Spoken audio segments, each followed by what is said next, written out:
नमस्कार।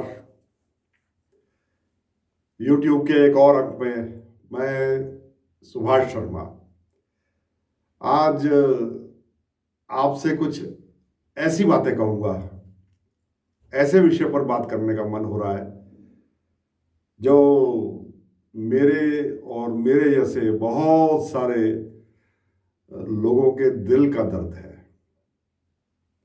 मैं आज बात करूँगा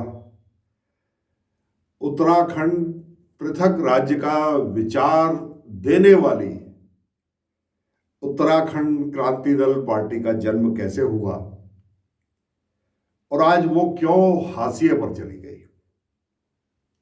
यूं तो चर्चाएं समाज में होती ही रहती है, मगर मैं उन पलों का साक्षी हूं। मैंने वो समय जिया है।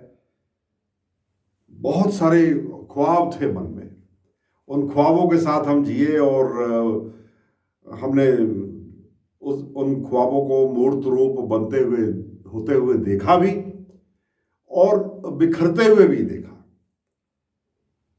आज उत्तराखंड नाम से जब विचार सामने आए तो वो कैसे करके उसका स्वरूप राजनीतिक हुआ और कैसे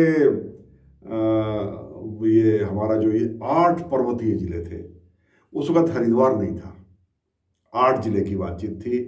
देहरादून, उत्तरकाशी, चमोली, टिहरी, पौड़ी और 3 जिले कुमाऊं के, उसमें नैनीताल, अल्मोड़ा, पिथौरागढ़, बस ये 8 जिले थे। और हरिद्वार तो उस वक्त जिला भी नहीं था, उस वक्त जिला था सहारनपुर। तो कुछ लोग बात करते थे कि हरिद्वार का जो कुंभ क्षेत्र है उसकी, और ईमानदारी से कहूँ तो हरिद्वार में भी वही लोग बात करते थे जो लोग BHEL फैक्ट्री की वजह से उस कैंपस में रहा करते थे और पर्वतीय मूल के थे, वो लोग बात करते थे। तो आइए आज चर्चा शुरू करते हैं। और आज की चर्चा में शुरू करने से पहले स्पष्ट कर दूं कि ये जिन लोगों का उत्तराखंड राज्य के प्रति न कोई लगाव है, न था, न कोई दर्द है, ये बहस उनके लिए नहीं है। आज की चर्चा उनके लिए है जो दिल से इस दर्द को महसूस करते हैं। वो देखें, सिर्फ मेरे साथ जुड़े, क्योंकि ये एक आदमी के दिल का दर्द वही पहचान सकता है जिसने अपने दिल में कभी उस दर्द को महसूस किया हो। मैं बिल्कुल ईमानदारी से आज बोलूंगा।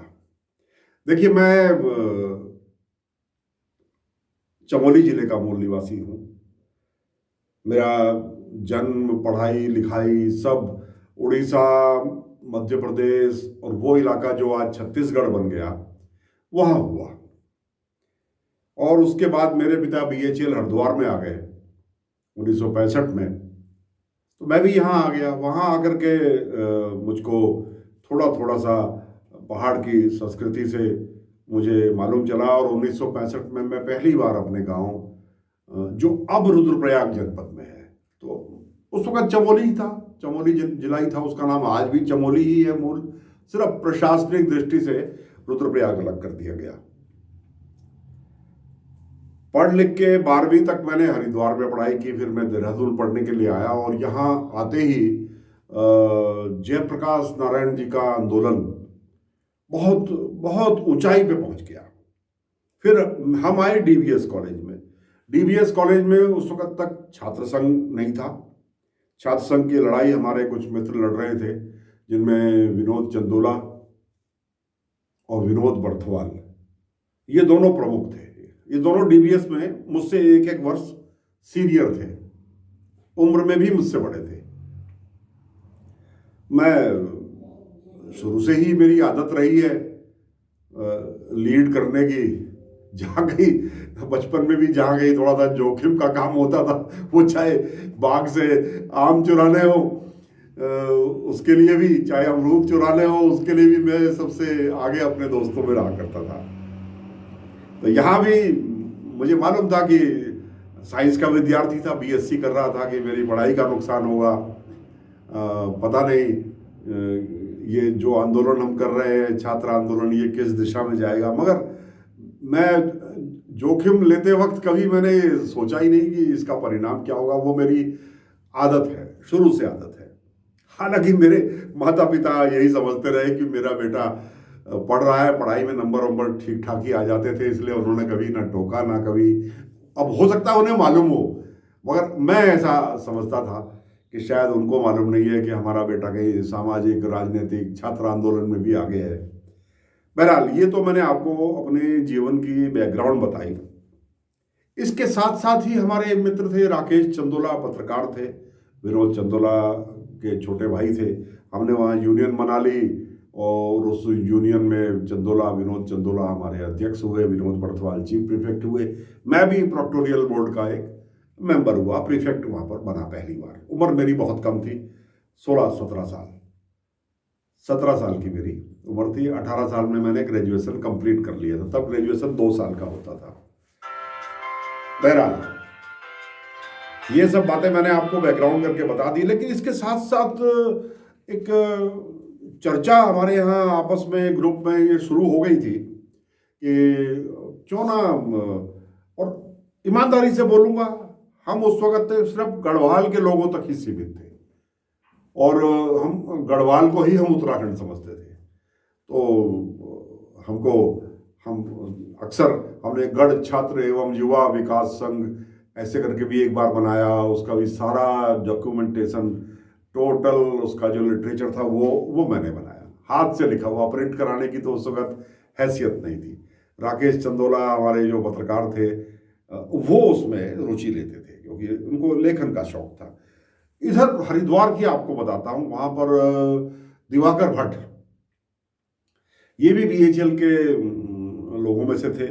और मेरे पिता ने मुझे एक बार बताया कि दिवाकर भट्ट ये है। और तरुण हिमालय तो बाद में आया, उससे पहले पर्वतीय भ्रातृ मंडल करके एक संस्था थी और उद्देश्य यही था कि पर्वतीय मूल के जितने लोग हैं उनको संगठित करके और उनमें राजनीतिक सामाजिक चेतना जगाई जाए। क्योंकि उस वक्त तक पहाड़ के लोग बड़ी पिछड़ी हुई अवस्था में थे और ज़्यादातर चतुर्थ श्रेणी के ही काम कर रहे थे, चाहे देश के किसी भी कोने में हो।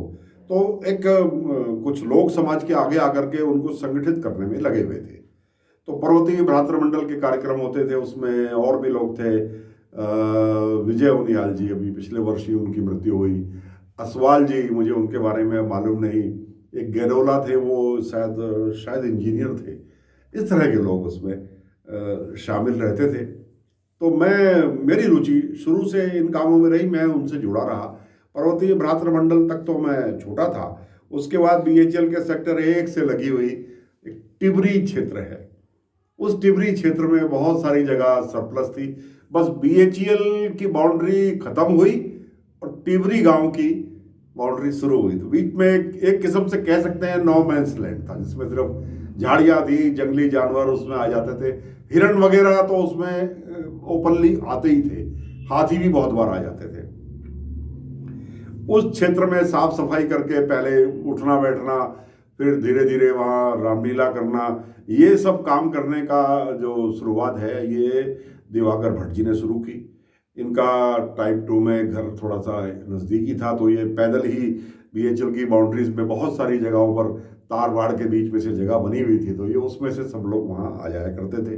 बहरहाल धीरे धीरे करके वो पर्वतीय मूल के लोगों के उठने बैठने की जगह बन गई।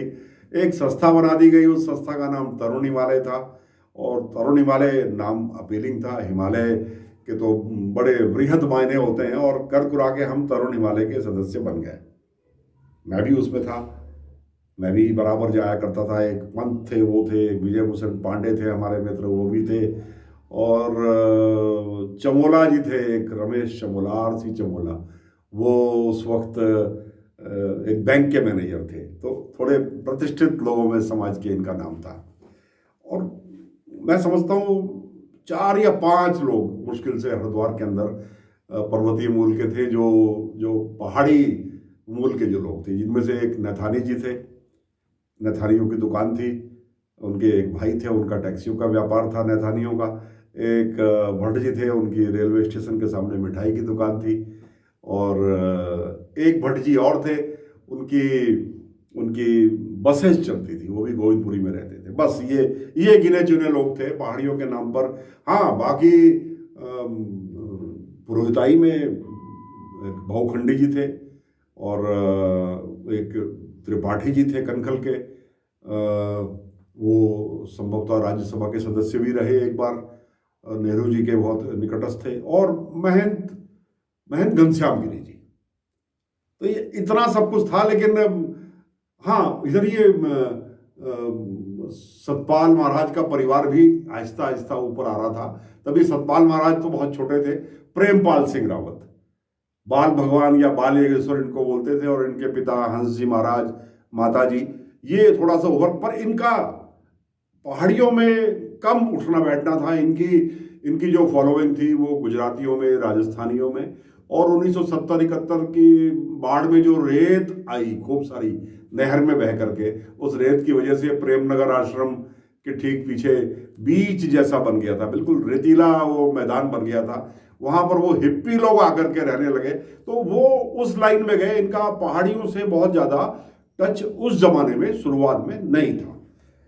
तो तरुण हिमालय से ये हरिद्वार में एक पर्वतीय चेतना शुरू हुई, और दिवाकर भट्ट हमारे सबके सर्वमान्य नेता थे। इसी तरह और जगह भी लोग थे। 1951 में कम्युनिस्ट पार्टी ऑफ इंडिया ने सबसे पहले अपने राष्ट्रीय अधिवेशन में उत्तराखंड पहाड़ी राज्य अलग बनाने की बात कही, लेकिन वो एक प्रस्ताव के रूप में ही रह गई। फिर त्रिपन सिंह नेगी जी का प्रजामंडल जो था, उसमें भी एक दो बार ये बातें उठी। सुमनलता भदौला जी, उन्होंने भी एक दो बार ये चर्चाएं सुनाई, इस बात पर चर्चा की, लेकिन बहुत ज़्यादा इस पर कभी लंबा चौड़ा विचार नहीं हुआ, क्योंकि ये कहा जाता था कि अगर आप पृथक पर्वतीय राज्य की बात करोगे तो जातिवादी होने का ठप्पा लगेगा। ये एक सबसे बड़ा डर था, और ये कहा भी लोगों ने। लेकिन आहिस्ता आहिस्ता उत्तराखंड राज्य, अलग राज्य चाहने वालों की संख्या बढ़ती गई। और सबसे ज़्यादा तो फिर इसको बल तब मिला जब कुमाऊं विश्वविद्यालय के भूतपूर्व वाइस चांसलर, प्रसिद्ध वैज्ञानिक डॉक्टर डी पंत, वो इस लड़ाई में कूदे।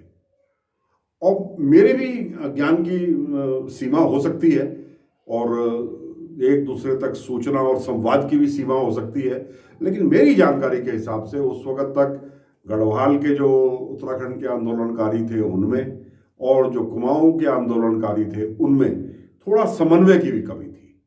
आपस में ज़्यादा एक दूसरे के समन्वय भी नहीं था। वो अपने आंदोलन अलग करते थे, यहाँ वाले धीरे धीरे कभी कभी धरना, बैठक आदि करके, या किसी सांस्कृतिक कार्यक्रम में किसी मंच पर से पृथक पर्वतीय राज्य की अपनी पहचान की लड़ाई, अपने अपने विचारों में इस लड़ाई को बोल दिया करते थे। डॉक्टर डी पंत ने जब सक्रियता से इस बात को, इसकी ज़रूरत समझी, तो उस वक्त एक ऐसे व्यक्ति ने जिनका धन्यवाद किए बिना और जिनका नाम लिए बिना ये चर्चा आगे नहीं बढ़ सकती, उनका नाम है हुकम सिंह पंवार जी। हुकम सिंह पंवार जी मसूरी नगर पालिका के अध्यक्ष रहे, और मसूरी में उनका होटल था, अनुपम होटल।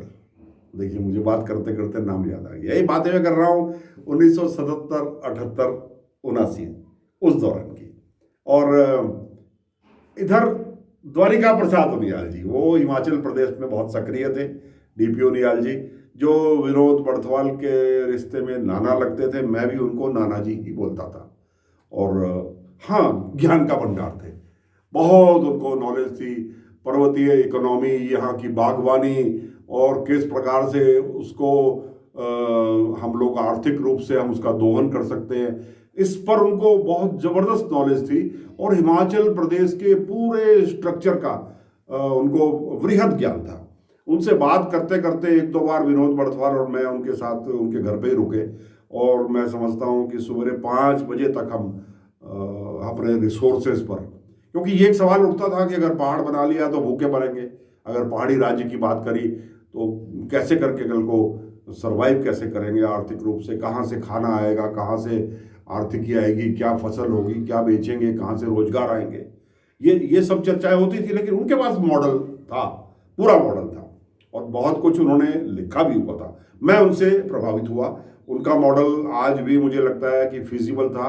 वो क्यों उनकी बात आगे बहुत ज़्यादा नहीं सुनी गई मैं इस पर नहीं कहता, लेकिन द्वारिका प्रसाद उनियाल जी, दिवाकर भट्ट जी और हुकम सिंह पंवार जी का आतिथ्य, उन्होंने अपना होटल दे दिया। 1979 की बात है, और 1979 जुलाई 1979, 24, 25, 26 या 25, 26, 27, मैं तारीखों में मैं क्षमा चाहूँगा, मैं बड़ी महत्वपूर्ण बात कर रहा हूँ। बहरहाल 27, 28 इसी के आसपास जुलाई की बात है। मैं तारीख इस वक्त मेरे दिमाग से निकल गई। आप सब जानते हैं मैं लिखी हुई स्क्रिप्ट नहीं पढ़ता, मैं अपनी मेमोरी से, अपने अध्ययन से जो मेरे सामने जो मुझे याद आता है, जो चीज़ें मैंने देखी है, मैं वो बोलता हूँ। इसलिए मैं तारीख में थोड़ा सा कंफ्यूज कर रहा हूँ। हम लोग हरिद्वार से आए, उन्होंने उत्तराखंड चाहने वाले बहुत सारे अलग अलग लोगों को बुलाया, और सब मिला करके वहाँ उपस्थित लोगों की संख्या 50 से कम थी। मैं भी उसमें था। मेरे साथ हरिद्वार से अपना विजय भूषण पांडे भी आए, उनके पिता भी मेरे पिता के साथ BHEL में थे। वो भी उम्र में छोटा था मेरे से, मेरा आज भी भाइयों वाला रिश्ता है। और मेरे आग्रह पर विनोद बड़थवाल और विनोद चंदोला, ये दोनों भी वहाँ गए। हालांकि ये दोनों कांग्रेस के पदाधिकारी थे उस जमाने तक। विनोद चंदोला भारतीय राष्ट्रीय छात्र संगठन NSUI यूपी के पूर्व अध्यक्ष हो चुके थे, अध्यक्ष बन के उस पद से हट भी चुके थे। NSUI के यूपी के बड़ा पद था उनके पास। और युवक कांग्रेस, जो मुन्ना अरुण कुमार सिंह मुन्ना युवक कांग्रेस जिसके अध्यक्ष थे ना, उसमें वो सचिव भी रह चुके थे। यानी उनका कद उस वक्त बड़ा था। और विनोद बड़थवाल उस वक्त DAV कॉलेज में, DBS से फिर हम DAV आ गए थे, वहाँ पर छात्र नेता के रूप में उभर रहे थे और NSUI के नेता थे। मगर ये मेरे कहने से वहाँ चले गए। मैंने कहा उत्तराखंड की बात हो रही है, नानाजी द्वारिका प्रसाद उनियाल जी बुला रहे हैं तो चलो। और हो सकता है मेरे लिहाज में ये दोनों भी वहाँ चले गए, और वहाँ जाकर के हम लोग 3 दिन यानी 2 रात हम उनके यहाँ रहे अनुपम होटल में, और चर्चाएं हुई। उसमें अब मैं सबके नाम मुझे याद नहीं है। DD पंत जी थे, और दिवाकर भट्ट तो थे ही, चमोला जी थे, योगेंद्र खंडूरी श्रीनगर गढ़वाल वाले वो भी थे उसमें मेरे साथ उस गोष्ठी में। बहरहाल पहले दिन आवश्यकताओं पर चर्चा हुई कि क्यों हमको चाहिए, राज्य क्यों चाहिए। मेरे पास विचार तो थे उस जमाने में, लेकिन शब्दावली मेरा साथ नहीं देती थी। मैं सही समय पर अपने विचारों को अभिव्यक्त नहीं कर पाता था, तो इसलिए मेरे भाषण हुए ना हुए उसका कोई बहुत ज़्यादा महत्व नहीं था। मैं छोटा भी था उम्र में, और मेरी उम्र 22 साल थी उस वक्त। और योगेंद्र खंडूरी भी, क्योंकि छात्र संघ अध्यक्ष रह चुके थे श्रीनगर गढ़वाल के, तो इसलिए थोड़ा सा। और शेर सिंह नौलिया उस वक्त कुमाऊं विश्वविद्यालय के अध्यक्ष थे या संभवतः हट गए थे उस साल, मतलब निवर्तमान हो गए थे, कार्यकाल समाप्त हो गया था। मैं थोड़ा सा इस वक्त मुझे याद नहीं। एक नित्यानंद भट्ट जी थे, नित्यानंद भट्ट चैलेंज, उनकी भी प्रिंटिंग प्रेस थी। ये सब लोग डॉक्यूमेंटेशन में बहुत तेज थे। इस प्रकार लोग थे, जैसे जैसे नाम आते रहेंगे मैं आपको बताता रहूँगा। एक पुरोहित साहब भी थे, एक बम्बई के उद्योगपति भी थे। उनका उद्योग कितना बड़ा था क्या था मुझे डिटेल नहीं पता, अभी नाम मुझे बात करते करते याद आ जाएंगे। बहरहाल वहाँ दूसरे दिन बड़ी ज़बरदस्त चर्चाएं हुई, और काफ़ी लोग चाहते थे कि सांस्कृतिक कार्यक्रम, एक सांस्कृतिक संगठन बनाया जाए, और सांस्कृतिक संगठन ही उत्तराखंड उसको लीड करे। तो इस पर कम से कम मेरे जैसे युवा तो सहमत नहीं थे। तो मैं और योगेंद्र खंडूरी इस बात पर अड़ गए कि नहीं, हमको हर हाल में एक राजनीतिक दल बनाना चाहिए। राजनीतिक दल बनेगा, लोग उसी को जोड़ेंगे, उसी के साथ जुड़ेंगे। और ये मांग राजनीतिक है, ये सांस्कृतिक मांग नहीं है। ये मांग राजनीतिक है कि हमको पृथक पर्वतीय राज्य इन 8 जिलों का हमको चाहिए। इस मांग पर हम लोग अड़ गए। तो ऐसा लगता है कि हमारे जो बुजुर्ग लोग थे वो शायद मौके का ही इंतजार कर रहे थे और हमारी बात वहाँ मानी गई। और मानने के बाद वहाँ पर एक सर्वसम्मति से उत्तराखंड क्रांति दल नाम से एक दल बना। हालांकि इससे पहले तरुण हिमालय का नाम भी आया। बहुत से लोगों ने कहा कि तरुण हिमालय बना दो, दिवाकर भट्ट भी चाहते थे, लेकिन अब वो तरुण हिमालय पर तो सीधे सीधे दिवाकर भट्ट जी का ठप्पा लगा हुआ था कि तरुण हिमालय आ गया तो ये समझिए दिवाकर भट्ट आ गए। तो इसलिए बहुत सारे लोगों ने इस पर भी ऐतराज किया और अंत में, और ये नाम कैसे आया मैं आपको बता देता हूँ। उन दिनों चौधरी चरण सिंह देश के कार्यवाहक प्रधानमंत्री थे और उनकी पार्टी का नाम भारतीय लोकदल, भारतीय क्रांति दल इस प्रकार से रहा। भारतीय क्रांति दल था, फिर वो बीएलडी बन गया बाद में, पहले बीकेडी था।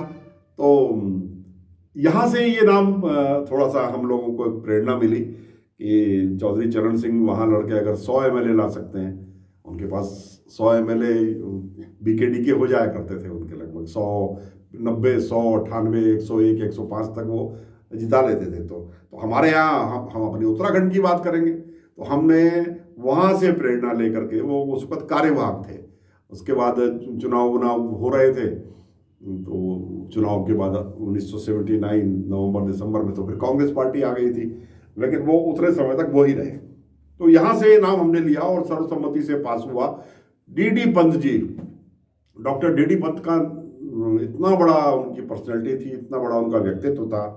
एक तो वो बहुत बड़े वैज्ञानिक थे और जो ऑब्जर्वेटरी थी नैनीताल की, उस ऑब्जर्वेटरी के भी बहुत बड़े पदाधिकारी, संभवतः निदेशक थे। यस, वो वहाँ के निदेशक पद से रिटायर हुए थे। थोड़ा सा उनको पैरालिसिस था, एक तरफ का फेस का फेसियल पैरालिसिस, एक आंख में थोड़ी सी उनकी हल्की हल्की समस्या थी, लेकिन विचार उनके बहुत गजब के थे। तो उनका लिहाज ऐसा था कि जो उन्होंने कह दिया वो अंत में फाइनल हो जाता था। और वहाँ हमने सर्वसम्मति से हमने डॉक्टर डीडी पंत को उसमें अध्यक्ष चुना। काशी सिंह एरी वगैरह ये सब बाद में आए, उसके बाद ये कॉलेज के अध्यक्ष बने वहाँ, और कॉलेज का अध्यक्ष बनने के बाद ये राजनीति में जुड़े और बहुत बहुत डायनेमिक थे। यहाँ से तो हुआ यूकेडी का जन्म, फिर यहाँ मतभेद शुरू हुए।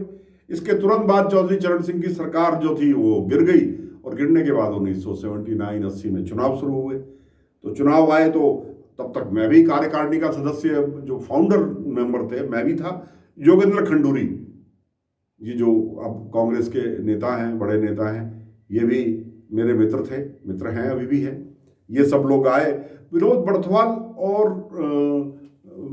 विनोद चंदोला, इन दोनों को बहुत कोशिश की गई कि यूकेडी की पहली कार्यकारिणी में कोई पदाधिकारी बन जाए, मगर इन्होंने नहीं बनना पसंद किया और बहुत कोशिश के बावजूद भी इन्होंने अपना नाम वहाँ डालने से की सहमति नहीं दी। वो होता है, ये एस्टेब्लिश थे कांग्रेस पार्टी के अंदर, एनएसयूआई के नेता थे, प्रदेश के सभी नेताओं से अच्छे संबंध थे कांग्रेस के। तो कांग्रेस का मोह इनका तब भी रहा, इस वजह से ये यूकेडी के सदस्य नहीं बने। भले ही मेरे लिहाज में वहाँ चले गए थे, गए भी, इन्होंने वहाँ बोला भी, मगर सदस्यता नहीं ली।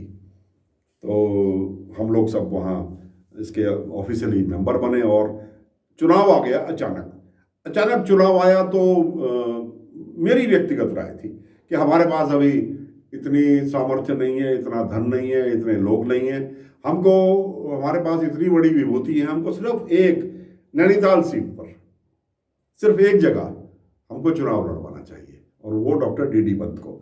हम सब अपनी अपनी ताकत से अगर जाएंगे और अपने अपने साधन वहाँ लेकर के जाएंगे तो निश्चित रूप से हम लोग ज़्यादा अच्छा कर पाएंगे। क्योंकि 4 सीट थी तब, 4, हरिद्वार की तो इसमें थी नहीं, तो चारों सीट पर लड़ने की तो हमारी हैसियत थी नहीं।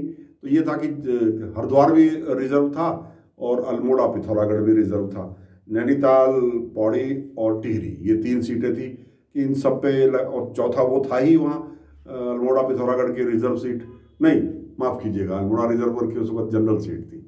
यस, हाँ, उस वक्त वो जनरल सीट थी, रिजर्व तो अब हुई, ये रिजर्व अब हुई है। हरिद्वार सामान्य हुई और अल्मोड़ा पिथौरागढ़ एक साथ रिजर्व हुई। उस वक्त ये सीटें चारों की चारों सामान्य थी हमारे यहाँ की पार्लियामेंट की। लेकिन ऐसे बहुत सारे लोग तब तक यूकेडी में जुड़ चुके थे जो हर हाल में जिन्हें चुनाव लड़ने की खुजली थी वो सब लड़े, और साधनों की कमी, धन की कमी, इन सब की वजह से, कार्यकर्ताओं की कमी, इस सब की वजह से बाकियों का तो हाल बताने लायक भी नहीं हुआ।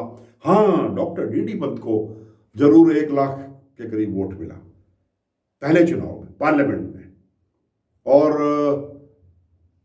अगर हम सब मिलके बाकी 3 सीटों पे चुनाव न लड़ के अगर हम सब वहाँ जाते और वहाँ जा कर के हम चुनाव में उनकी मदद करते तो मुझे आज भी लगता है कि वो जीत भी सकते थे और वो एक इतिहास बन जाता। लेकिन फिर भी वो लगभग 1 लाख वोट लेकर के डॉक्टर डीडी पंत, उनका व्यक्तित्व, उनके विचार, उनकी ईमानदारी, उनकी शराफत, वो मैं कभी भूल नहीं सकता। और इसके बाद फिर यूकेडी में उनकी फिर तबीयत खराब होती गई डॉक्टर डीडी पंत की, और यूकेडी में और बहुत सारे लोग अपने अपने स्वार्थ के लिए लोग घुसते चले गए और अल्टीमेटली वो लड़ाई फिर वहीं की वहीं रह गई।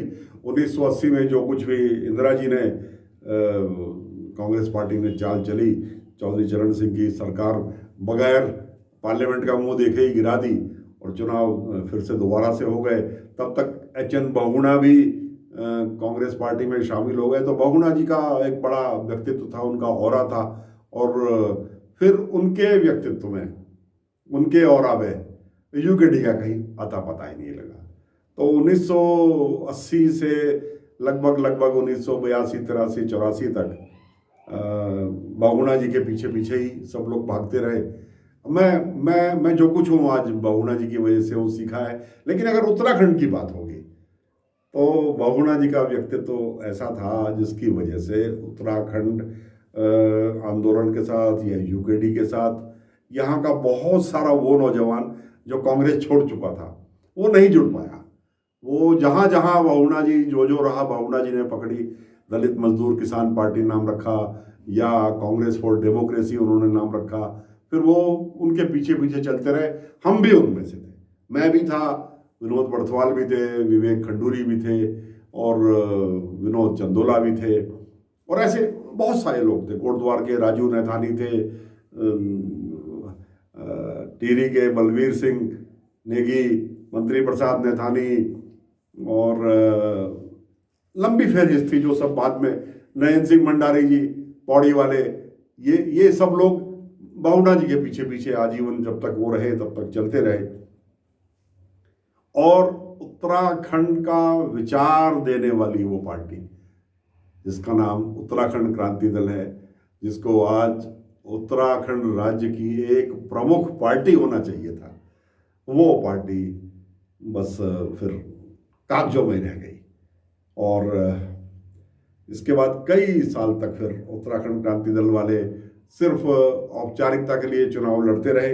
हाँ, कुमाऊं में जरूर इस मुद्दे पर राजनीतिक चेतना बढ़ी, और उत्तराखंड में कुमाऊं में तो जैसे जसवंत सिंह जी थे, जसवंत सिंह जी इससे विधायक रहे। काशी सिंह एरी भी जीत करके आए। काशी सिंह एरी एक महत्वपूर्ण नेता थे और वो बहुत डायनेमिक थे। छात्र नेता होने के साथ साथ अपने क्षेत्र में अपनी जो उनको एक जातीय समर्थन था वो भी उनको बहुत ज़बरदस्त था, और बहुत विचारवान व्यक्ति थे। उनके साथ नारायण सिंह जंतवाल जी, उनके साथ विपिन त्रिपाठी जी, ये सब थिंक टैंक थे पार्टी के। इन लोगों ने बहुत गंभीरता से अध्ययन किया, और ये सब के सब उसके बाद धीरे धीरे करके कभी एक, कभी दूसरा, कभी तीसरा, एक बार तीनों साथ में, कभी एक बार जसवंत सिंह जी और एक विधायक और थे, मैं अभी उनका नाम भूल गया, ये लोग वहाँ से जीतते रहे। और यहाँ इंद्रमणि बडोनी जी निर्दलीय जीतते थे, मगर यूकेडी की तरफ उनका झुकाव रहता था। ये इस प्रकार से उत्तराखंड क्रांति दल बना भी, उनको आंशिक रूप से समर्थन मिला भी, मगर जो फौज जो फसल उत्तराखंड क्रांति दल ने लगाई थी, जो जिसमें फल भी आए, जो लहलहाई भी, मगर उसे काट कर कोई और ले गए। आज भी मुझे लगता है कि खेत तो यूकेडी के पास ही है, अगर कोई फसल उसकी काट कर ले भी गया तो इससे ज़्यादा फर्क नहीं पड़ता। अभी भी अगर संगठित हो जाओ तो संभवतः कहीं बात बन सकती है। हाँ, अब मुझे याद आया, 1980 में दिवाकर भट्ट भी चुनाव लड़े थे देवप्रयाग से असेंबली का, और बहुत अच्छे वोट मिले थे। बल्कि एक बार तो दिवाकर भट्ट आगे चल रहे थे, तब तक ये ब्लॉक प्रमुख भी हो गए थे। अब मुझे और चीज़ें धीरे धीरे करके मुझे याद आ रही है, ये ब्लॉक प्रमुख भी हो गए थे। और बीएचईएल की नौकरी इस तरह की है कि वो डायरेक्ट गवर्नमेंट की नौकरी नहीं है, गवर्नमेंट ओन्ड एक कंपनी है, वो बीएचईएल लिमिटेड कंपनी है। इस वजह से वहाँ ये विवाद चलता रहा।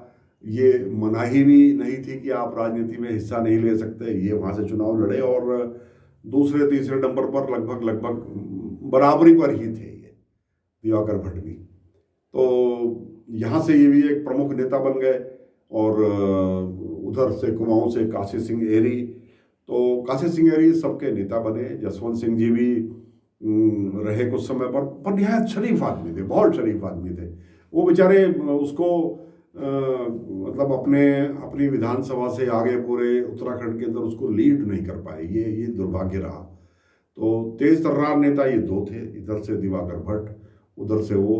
दिवाकर भट्ट को उसके बाद मौका मिला, बार बार लड़े, बार बार हारे। फिर उनकी पत्नी की भी मृत्यु हो गई मतगणना वाले दिन, जिसमें वो चुनाव हार गए थे, उन्होंने टीवी पर देखा। और उसके बाद जो कुछ भी हुआ, दिवाकर भट्ट जी की पत्नी मेरी आदरणीय भाभी जी, उनकी मृत्यु हो गई। ये बड़ा हृदय विदारक था। इसके बाद फिर जो अगला चुनाव आया, उस अगले चुनाव में यानी वर्ष 2007 में दिवाकर भट्ट उस चुनाव में जीत करके आए।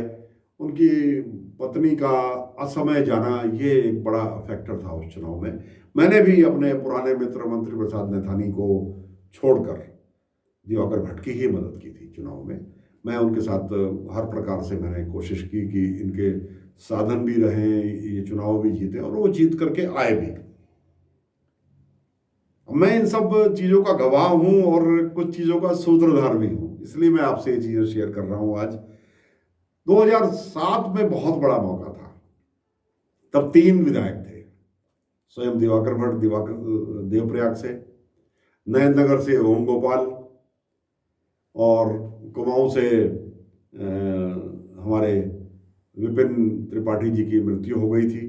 उनकी मृत्यु के बाद जो उपचुनाव उनके बेटे पुष्पेश ने लड़ा था, वो उस उपचुनाव में भी जीता। और उस उपचुनाव के 2 साल के बाद जो ये 2007 के चुनाव हुए, वो उसमें भी जीते। तो पुष्पेश की जीत हुई, और दुर्भाग्य से काशी सिंह एरी फिर हार गए। दोनों के बीच बहुत डिफरेंसेस थे। दिवाकर भट्ट की यूकेडी अलग थी, काशी सिंह एरी की यूकेडी अलग थी। और अलग होने के अलावा आपस में मतलब कोई बातचीत जैसी भी सिर्फ एक औपचारिकता ही इनके बीच में थी। 2007 में एक ऐसा अवसर आया कि खंडूरी जी, जनरल खंडूरी, बिल्कुल बराबर की मेजोरिटी से, अगर एक आदमी भी निकल जाए तो सरकार गिर जाए, ऐसी ही मेजोरिटी उनके पास थी। लेकिन शपथ लेकर के वो दिल्ली चले गए। अगले दिन छोटी होली थी, और दिल्ली अपने नेताओं का धन्यवाद करने के लिए वो गए, क्योंकि यहाँ के स्थानीय नेताओं के और विशेष तौर पर कोश्यारी जी का बहुत ज़बरदस्त विरोध था। 6 घंटे तक उनके नाम की घोषणा स्थानीय पैसिफिक होटल में रुकी रही, और उसके बाद उनका नाम डिक्लेयर हुआ। तो तब मुझे लगा, मुझे किसी ने नहीं कहा, तब मुझे ये महसूस हुआ कि यार यूकेडी वालों को क्यों ना इनके साथ जोड़ दिया जाए। मैंने भी अपने तार फिर से जोड़े आपस में, और दिवाकर भट्ट जी से सबसे पहले बात करी। वो तैयार हो गए सरकार में शामिल होने को, पर उनका कहना ये था कि मैं और ओम गोपाल आ जाएंगे, तो उधर से वो भी आए, कुमाऊं वाले भी आए। तो मैंने काशी सिंह एरी जी से बात करी। तब तक मेरी इससे विपिन विपिन भाई का बेटा पुष्पेश से ज़्यादा बातचीत नहीं थी, लेकिन दोनों गाड़ी में एक साथ थे। उनको भी मैंने अपने घर बुलाया, बुला करके इन दोनों के बीच में हाथ मिलवाया, इन दोनों के बीच में वार्ता करी, और ये शर्त मैंने काशी सिंह गिरी के सामने रखी कि ठीक है, अगर तुम तीनों आते हो तो मंत्री एक बनेगा, और वो बनेंगे दिवाकर भट्ट, भले ही वो पहली बार के विधायक हैं। पुष्पेश दो, तो पुष्पेश मान गए। मैं पुष्पेश की ईमानदारी का आज भी कायल हूँ। पुष्पेश ने 1 मिनट में कहा, उत्तराखंड राज्य के भले के लिए मुझे कोई भी शर्त स्वीकार्य है, और दिवाकर भट्ट जी को मैं भी अपना वरिष्ठ मानता हूँ। काशी सिंह गिरी जी के लिए कुछ बातचीत हुई, मेरे निशंक जी, अजय भट्ट, सुरेश जोशी, इनसे व्यक्तिगत संबंध थे, मैंने इनको भी घर बुलाया। मैं वेदुनियाल भाई, स्वर्गीय वेदुनियाल भाई रतोड़ी जी के यहाँ, जो उस वक्त यूकेडी के अध्यक्ष थे, हमने बहुत बार चर्चा की, बहुत बार चर्चा की।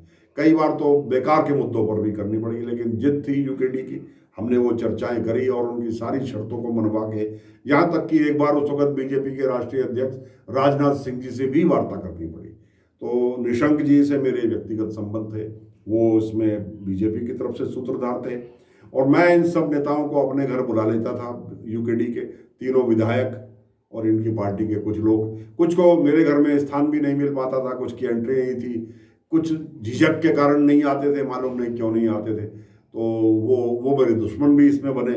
लेकिन अंत में मैं इस मामले में कामयाब रहा कि यूकेडी का ऑफिशियल समर्थन लेटर वो भी मेरे ही घर पर, मेरे कंप्यूटर्स पर ही टाइप हुआ। उस वक्त तक यूकेडी के विधायक दल का लेटर पैड भी नहीं बना था। अभी तो चुनने के बाद जो शपथ ग्रहण की प्रक्रिया वो ही नहीं हुई थी, तो वहाँ करा विधायक दल का नेता मेरे ही घर पर, राजपुर रोड वाले घर पर बैठक हुई। सारे समाचार पत्रों ने उन फोटोओं को प्रमुखता से छापा। मैंने रंग मंगवाया होली का, और होली का रंग मंगवा करके दोनों भारतीय जनता पार्टी के नेताओं और यूकेडी के नेताओं को एक रंग में रंगने की कोशिश की। मैं प्राथमिक तौर पर इसमें कामयाब रहा, और मेरे ही घर से पूरा काफिला राज्यपाल जी के पास गया, सुदर्शन अग्रवाल जी के। वहाँ जाकर के उन्होंने एक एक की व्यक्तिगत पहचान की, और पहचान करने के बाद उन्होंने कहा कि ठीक है, और समर्थन की चिट्ठी को स्वीकार किया, और इस प्रकार से खंडूरी जी की सरकार चली। मगर ये इसके बाद जो हुआ, मैं उसके विषय में चर्चा करने के लिए मैंने थोड़ी सी भूमिका बनाई थी।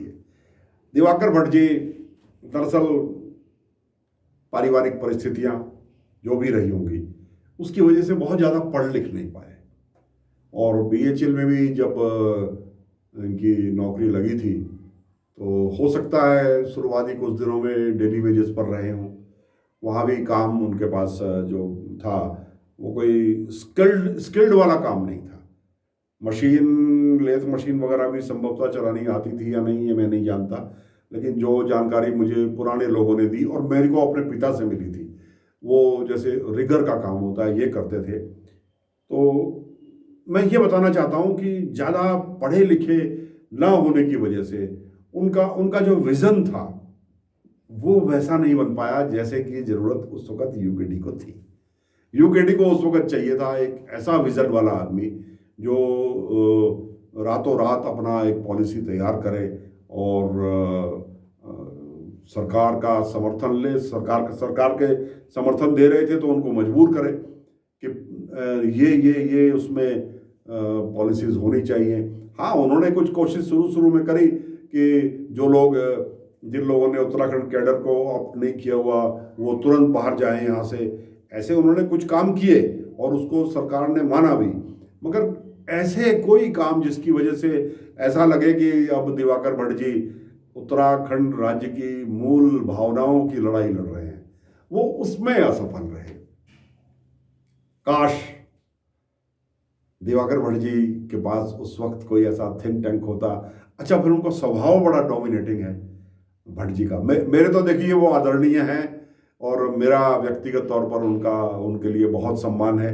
मैं व्यक्तिगत आलोचना बिल्कुल नहीं कर रहा, लेकिन जब मैं एक पार्टी की परफॉर्मेंस की बात करूंगा और वो भी कैमरे के पीछे एक पत्रकार बैठा होगा, वो पत्रकार जिसने ये सारा कालखंड स्वयं जिया हो, मैं इन सारे के सारे कालखंड का मैं भी एक हिस्सा हूँ।